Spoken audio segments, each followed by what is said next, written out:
இலங்கையில வந்து ராவணன வந்து கடவுளா பார்க்குறாங்க. எந்த அளவுக்கு கடவுளா பார்க்குறாங்களோ, ஒரு ஹீரோவாவே வந்து ராவணன் வந்து அந்த இலங்கையில வந்து பார்க்கப்படுறாரு. தசரா திருவிழா என்னதான் விமர்சையா வந்து கொண்டாடப்பட்டாலும் கூட, ராவணனுக்காக தனியா ஒரு விழா வந்து கொண்டாடப்படுது. அதன் பேர் வந்து ராவண பாலா அப்படின்னு சொல்றாங்க.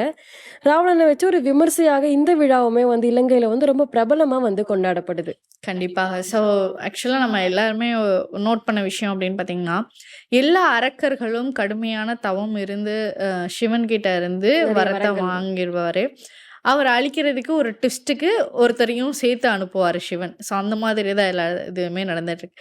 ஸோ, அப்படி சிவன் கிட்ட இருந்து வரம் வாங்கிய ராவணன அழிக்கிறதுக்காக ராமன் வந்து வந்தாரு, அழிச்சாரு. ஸோ, இதுதான் வந்து நம்ம ராமாயணமா நம்ம இன்ன வரைக்கும் இதிகாசங்கள்ல ஒரு முக்கிய புராணமாக இத பார்த்துட்டுருக்குறோம்.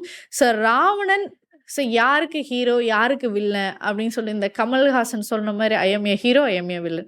ஸோ, அவர் ஊருக்கு இலங்கைக்கு அவர் ஹீரோவாவும், ராமனுக்கு செய்த துரோகத்துக்கு வந்து வில்லனாகவும் ராவணன் வந்து பார்க்கப்படுறாங்க.